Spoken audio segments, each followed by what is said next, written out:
How to reset KitchenAid Refrigerator. So what you're gonna do is to open the refrigerator doors and check if the control panel is responsive. You're also gonna have to unplug the refrigerator from the wall outlet.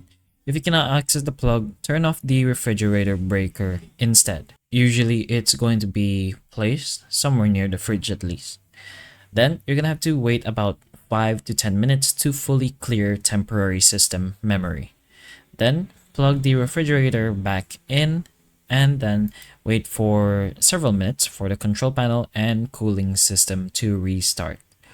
Now, if your model does have a reset option, you can go ahead and find out in your specific manual, since there are going to be models that doesn't have this and some that do. So the most reliable way to find out is to check your manual for a reset button, and you should be able to find it quite easily. So usually it's by pressing and holding the recommended buttons shown in the manual, which is commonly combinations involving the water filter and the temperature or power. Just confirm the refrigerator if it's beginning to cool normally and that any temporary errors disappear. But that's pretty much one way you can do this. Hopefully this video helps. If it can, please like and subscribe for more videos like this, and that's all.